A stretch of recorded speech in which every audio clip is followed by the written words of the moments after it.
Hello, everybody. Welcome back to my channel. Hope you have a fantastic day. Today, we're doing something a little different. I am reacting to another YouTuber explaining about League of Legends because I need all the help I can get. It was recommended that I watch this. So yeah, let's go. Alright. Hopefully, after watching this, I'll know a lot more about League of Legends. I'll leave his YouTube channel in the description below. The two most popular questions I get asked are: is the lore of League of Legends good? To which I say that we have a lore channel with over 500 videos now. I wouldn't be doing this if I didn't like the story. And I want to read the story, but I don't know where to start. And that is a very hard question to answer. Yes. Because quite frankly, you can start anywhere you want. All of Riot's stories are written in a way where no matter what story you read, all of the information you need to understand it is somehow put in there. Okay. For example, if you are interested in Ionia, you can read about any champion in any order you want. But some characters talk about certain events more than others. Some champions like Riven or Master Yi explain the Noxian chemical warfare, but they still at least mention the main battle at the Placidium. Other champions like Irelia or Karma explain the main battle at the Placidium, I know you. but they only hint at the chemical warfare. So basically, all the stories contain What was all her the name? information you need, so you are never left confused. But Okay. I understand that simply telling you that you can read whatever you want is not a good answer. I like your hat. After all, League of Legends does have its main storyline. Ontaria. Despite there being more than 145 champions, all with their own unique stories, there is an overarching plotline that serves as the real story above all the others. And today, we will talk about exactly that. Okay. It wasn't an easy task, but I managed to put together the complete story of the main events that affected the universe of League of Legends. The way I did it was simple. I read a lot. All the information you're about to hear can be found in various stories and champion bios. But just like you have item descriptions or journal logs in other games, League is also hiding tiny pieces of information in places you wouldn't expect. You can actually get a lot of new hidden information by cross-referencing different champion stories. The way it works is that you usually have two champions from the other side of the world pointing at different mysteries. But when you realize that they are actually pointing at the same thing, you discover something massive. So with all of that said, keep in mind that the story of Runeterra can still get expanded upon. So in the future, some of the things we mention here may be already explained and things might be slightly different. In fact, I would say that about 15% of this video is sourced from those tiny pieces of information. However, what I'm about to show you right now is still the closest thing we can get to covering the entire storyline of League of Legends. Okay. But enough about unnecessary explanations. Finally, without further ado, let's get into the main storyline of League of Legends. Should I take notes? Let's start at the very beginning. Okay. In the ages before time was even a concept, there was nothing. Or at least that's what the things inside the nothing thought. You see, since the beginning of time, there were always the Watchers. They are these nightmarish shapeless creatures that drifted in the absolute darkness of the universe. Okay. The thing is that the universe was so dark and empty, the Watchers themselves didn't even know they existed. There was nothing to see and nothing to feel. There was nothing to show them that they actually lived. But that all changed when a tiny spark of light appeared in the empty cosmos. Suddenly, the Watchers realized they could see. Not only that, they realized that they are conscious beings with senses. Just like that, the spark of light woke up the Watchers from their eternal sleep. Naturally, the Watchers were quite annoyed at the tiny spark. Up until now, everything was peaceful and quiet. But this spark was blinding them, and it was ruining their slumber. When they drifted closer to inspect the light, the Watchers found out that the tiny spark was in fact a window into reality. Inside the reality, dragons of twilight, cosmic beings, and even death itself came to be, and they roamed around the empty space. Some, like Aurelian souls, spread light around. They left little pieces of themselves behind, which created stars. And with a little help from cosmic dust, planets formed around these stars. The absolute majority of these newborn worlds were empty, but sometimes there was life. The one planet that we know about is Runeterra. Now, Runeterra wasn't shaped by accident. The Celestials created this world with the use of the world runes, hence the name Runeterra. But while that was happening, the Watchers observed it all from afar. It didn't take long before the celestial beings became aware of them. They knew that something was overlooking their realm, and they knew it was more powerful than anything in their reality. Now, don't take this information for granted. Technically, it should be considered a theory, but it is believed that the Celestials created Runeterra to host an army of powerful beings that would defend reality against the Watchers. Who's the This was never directly Celestials? confirmed, but as you'll see from the rest of the story, that is I'm already highly likely what confused. happened here. Anyway, the planet was created and the Celestials were paying close attention to its development. This Okay. is likely the time when Ornn, Anivia, Volibear and the Seal Sister appeared on Runeterra. It is theorized that the Celestials put them there to terraform the planet. The only thing that we get confirmed is that according to his legend, Ornn did actually shape the mountains of Freljord. However, after a mysterious disaster, the world runes that created this world were lost and scattered across the same planet. This is likely the reason why Runeterra is a magical world full of spirits. It is likely because the world runes slowly radiated magic into the surrounding lands. Millennia passed and life started blooming on Runeterra. First it was Yordles, Animals and the Vastaya Shirei who started appearing on the ocean floor. But humans later joined them when they started covering the surface.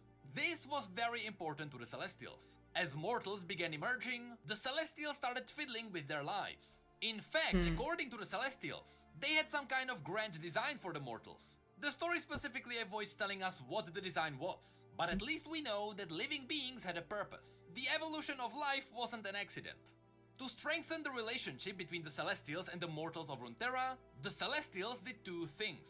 First, they created star constellations. Question. I must have missed it, but the Celestials, who are they and how did they get there? Because I was okay, the Watchers were watching and they saw the light that was reality, and in reality there was death, and I guess the Celestials too, but who are the Celestials and how did they come to be? I missed that part. Alright, anyway. These were images that served as messages to guide mortals to their intended purpose. It was an easy way to communicate with them. And second, the Celestials created Mount Targon. An interesting fact is that the mountain was literally ripped from the ground. It is as if someone pinched the earth and pulled it up. That's why it is much steeper than any other mountain. Also, you may notice that a lot of the mountain surface is covered in ice. Partially, it is because it is really cold up there. But it's also because as the mountain was being pulled up, it was also dragging lakes and rivers with it. So a lot of the ice is vertically frozen lakes stuck to the mountain. In the end, Mount Targon was a pretty successful invention. It served as a beacon of godly light and magic that attracted beings from all over the world. The more advanced mortals even formed their own civilization around its peak, which gave them a deeper connection with the celestial realm. And after some time, few of the most trusted individuals were elevated by the Celestials, specifically by the Celestial aspects, creating the very first ascended beings. But the Celestials weren't the only ones who were strengthening their control over the life on Runeterra. The Watchers were doing the same. They were carefully poking holes into reality, gathering any information about what the reality is, and more specifically, how can they get rid of it. The Celestials noticed these holes in realities that we know as void rifts, and they quickly moved to the next stage of controlling Runeterra. Now it was about this time when Aurelian's soul flew by and he noticed how much the life on Runeterra bloomed. And when he got closer, he noticed that all the tiny mortals looked up at him, and they worshipped him. Now this Aurelian didn't mind at all, and he often came back to visit Runeterra between his journeys into the dark. At one point, the mortal community up on the mountain, who were now known as the Targonians, offered Aurelian's soul a crown. Aurelian of course appreciated the gesture of gratitude, and he happily put it on. But as he did that, he willingly chained himself to the planet, because the crown bound Aurelian to the will of the ascended Targonians. Aurelian's soul was now enslaved. We don't really know if it was just the Targonians who did this on their own, or if it was a plan of the celestial beings to enslave Aurelian's soul. But either way, the reason why Aurelian's soul was enslaved was because he was powerful enough to seal the void rifts. He was an effective weapon against the grand enemy. Aurelian had a massive ego and he couldn't care less about the lives of mortals, so that's why he had to be forced to properly help the reality. At this point, the Watchers were at their limits. They wanted to learn more about Runeterra, but they were massive, and the rifts were tiny. The Watchers simply couldn't fit through. But it didn't take them too long to figure out that all they needed to do was to reach a mortal being and control it. If they corrupted something and sent it out, they could use it as a spy. So the way the Watchers gathered more information more effectively was by sending out horribly morphed beings to devour other beings and gather their information. The reason why information is so important to the Watchers is because they could easily use it as a weapon against Runeterra. The more they learn about how living beings are constructed and what living beings are the strongest, the more powerful voidborn creatures they can create and release through the rifts. But the Watchers realize that deconstructing and recreating beings is not the only way to win this war. Up in Freljord, they were playing a different Frail They Yord. managed to slowly corrupt the That's mind a of an terrible individual that thing. almost doomed the entire planet. Frail Yord. Of course, we're There we talking go. about Lysandra. Lysandra was one of the Lysandra. 3 sisters that ruled Freljord, the second most powerful region at that time, right after Targon. The 3 sisters were Lysandra, Sorilda, and Avarosa, and all of Avarosa. them were drawn to celestial magic. Sorilda wanted to command the celestial heavens, but for her arrogance, she lost her voice to the first Twilight. Avarosa witnessed the twisting dark overlooking the world, and she was deafened by its complete emptiness. And Lysandra disrespected the wild magic of Runeterra, and as her punishment she was blinded by Volibear.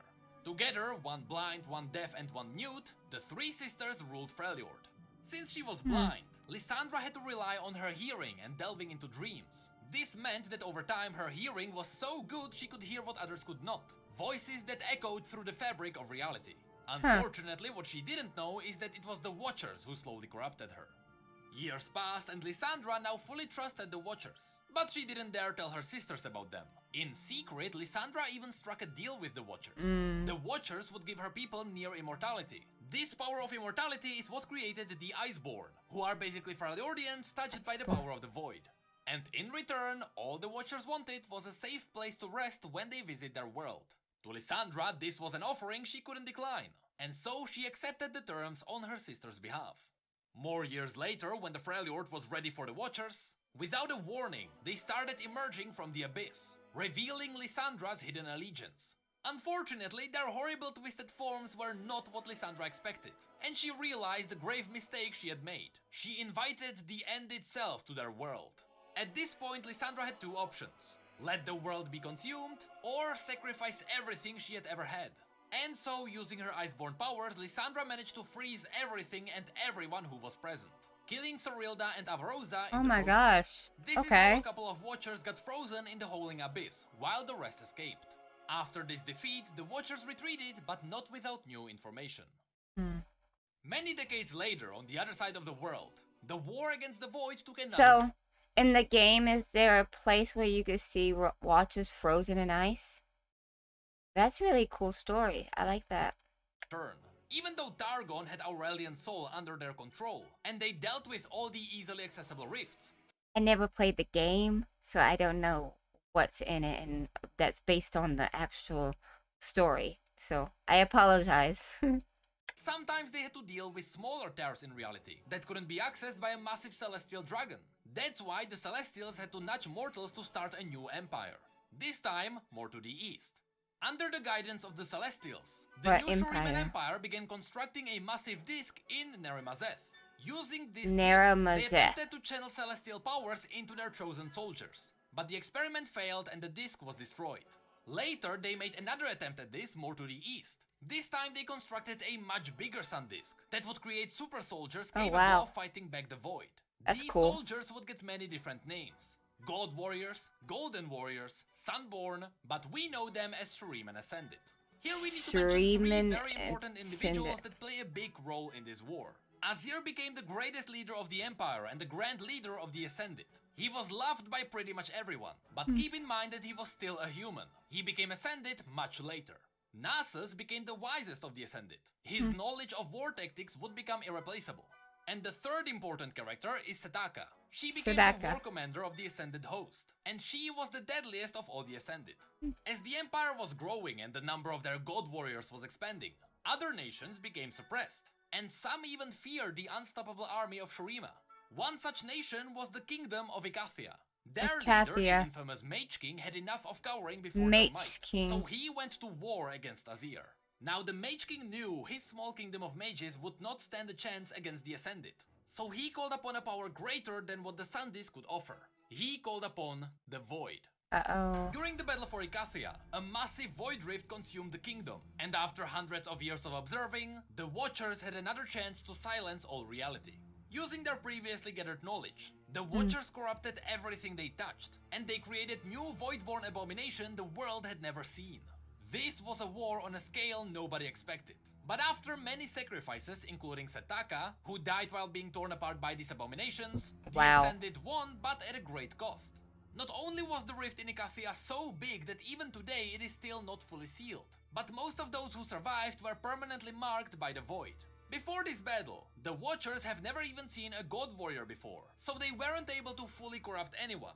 But their mark was enough to leave a tiny whispering voice in everyone's mind.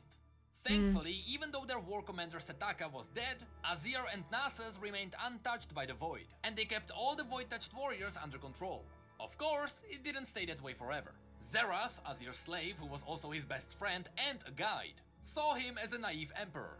Everyone saw Azir as a kind-hearted leader, but there were still countless slaves dying under his rule. Now, secretly, Azir was planning to free all the slaves on the day of his ascension. It was meant to be a big surprise to everyone, including Zerath. But when the day arrived, Zerath became jealous of the power Azir would get. So Zerath pushed Azir from the Ascension sunlight, and he drained all the power of the Sun Disk himself. This led to Azir's death and the destruction of the capital city. But what's worse, it also left all the Void-touched Ascended without a leader to keep them under control. The only one who could do something about this was Nasus. He was wise, but more importantly, he was not touched by the Void. However, keeping so many corrupted Ascended in line was an impossible task even for him. And eventually it was so dangerous, Nasus had to go into hiding. This meant that the Ascended warriors, now without a leader or purpose, and with tingling Void whispers in their minds, went absolutely insane. Instead of being seen as godly beings, the Ascended slowly turned into brutal warlords. They fought each other, sometimes to gain more power, sometimes to settle their differences. Eventually, they figured out how to control the whispers in their mind, and they created a brand new kind of magic. Blood magic, which they used to reshape and improve their bodies. Soon, the Ascended warriors were known as the Darkin, and this era would become known as the Great Darkin War. The Great Darkin During War. these times, the entire world was in conflict, as the Darkin conquered as much land for themselves as they could. While all of this was happening, the Celestials watched it all. Their warriors who were supposed to fight back the Void were now fighting each other, and they were more dangerous to the mortals than the Watchers themselves. So the Celestials had to remove them.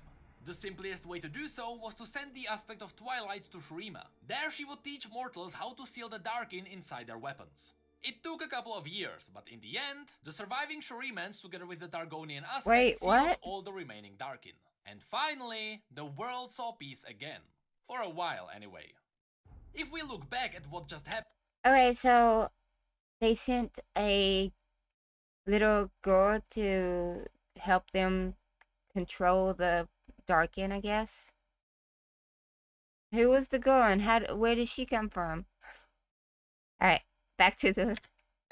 This entire Shuriman experiment was a massive loss for the Celestials. They wanted to have an army to fight the Void, but instead they ended up with the biggest Void Rift they have ever seen. So the Celestials needed an entirely new plan.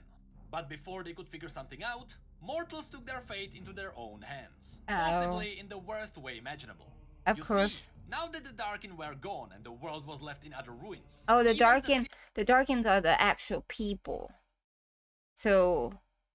she was able to control them and make them disappear? Hold on, wait, I don't understand that part. That part, yeah. Shurima. There she would teach more, so the Celestials had to remove them. The simplest way to do so was to send the aspect of Twilight to Shurima. There she would teach mortals how to seal the Darkin inside their weapons. It took a couple of years, but in the end... that confused me. I was like, who is this person? The surviving Shurimans, together with the Targonian aspect, sealed all the remaining Darkin. And finally, the world saw peace again. It makes sense for now. a while, anyway. If we look back at what just happened, this entire Shuriman experiment was a massive loss for the Celestials. They wanted to have an army to fight the Void, but before they could figure something out, mortals took their fate into their own hands. Possibly in the this worst way isn't good. You see, now that the Darkin were gone and the world was left in utter ruins, even the simplest man could become a king by simply scavenging whatever he could. And that's exactly what came next. The Age of Men. The first to step up was Mordekaiser. He was a brutal warlord king who easily swept across Valorant and conquered the entire continent. Only when the rest of the world united against him was his dark reign ended. Fast forward a couple of years and the world was simply at war again. But this war was unlike any other. Remember when the Celestials lost the world runes at the beginning of the story? Well, mortals began uncovering them. Random mages around the world held stones with the power to create worlds. It was pretty much the equivalent to holding a nuke. This sounds scary, but everything was fine as long as people were just threatening to fire the nukes. But once the first nuke was fired, the second followed, and Oh, then the no. third, and the fourth. While the Celestials were trying to come up with a new plan, mortals literally set the world on fire. This conflict became known as the Rune Wars. Sometimes Celestials managed to calm down some of the conflicts. Usually this was done with the help of the Targonian aspects, or with the help of Bard. Bard is a Celestial who specifically comes down on Runeterra to take powerful magical items away from mortals, just Okay. so they wouldn't use them in another war. The last time we saw Bard was during the battle for Bard Mountain, in Ionia, where he took away this magical egg. Later Celestials even tried to What? create more constellations to shoot I need to people watch more that, I messages. think. But at this point, mortal minds were too primitive, and they usually thought it was signs of doom. But sometimes, even mortals helped. Ooh, that's so On the pretty. Blessed Isles, there was a cult of mages dedicated to collecting the world runes. They did it to hide them away from other mortals. I remember but him. even that didn't help. In the end, during this era, the most powerful nations were wiped out. In the east, only Noxus remained, after they Noxus. wiped out their neighbors. Yes, this circle you see here is actually a crater. There was supposed to be another nation here. And in the west, Demacia was built as a purely anti-magic nation. We know that there are a couple of nations between them. For example, the Arbormar Kingdom. But we don't know much else. This is where the modern lore of League of Legends begins. Okay. So if we have a look at the world right now, the Watchers are constantly looking for a way to invade Runeterra because they are annoyed by its existence. The north is hiding a massive void rift frozen beneath the holding abyss. The south has a massive void rift still open there, not big enough to fit a Watcher through, but big enough to spawn a void army. The western and eastern Valoran is at war, the entire Shuriman continent is mostly in ruins, and the Blessed Isles blew up. Only Ionia Oh my is somewhat gosh. decently holding it together, but Noxus had to screw them up too. Remember when I mentioned that the Celestials had mortals as a part of a bigger design? Again, the Celestials likely created mortal beings to use them all as soldiers in this galactic war. Well, whatever purpose mortals were supposed to have, it is far beyond the Celestial control now. So now, you may be wondering, what happens next? Well, Yes. the main story can go a number of ways. We can learn more about the world runes through the vault in Demacia. Or maybe the Watchers will try to get through the rift in the north. Or the Darkin will try to make a comeback and the Celestials will have to deal with them again. Riot created a playground where they can do a lot of different things. Just remember, it really doesn't matter where you begin to read. Every champion and every story makes sense on its own, so you can't get lost. If you ask me, start with the stories found on Silas's page. Silas. He's a great champion for entering the new lore. Okay. He will get you right into the newest conflict. And right after that, maybe have a look at Udyr. I think he will Udyr. surprise you too. But no matter what you decide to do, just have fun and go for whatever you are interested in. The days of bad lore are gone, and I think you'll be pleasantly surprised. Alright guys, so that was me learning about League of Legends. Thank you so much for recommending that. If you have any more recommendations, put in the comments below. And if you're new, please like, subscribe, ring the bell for notification. Thank you all so much for watching. You have a good day or night. Bye-bye.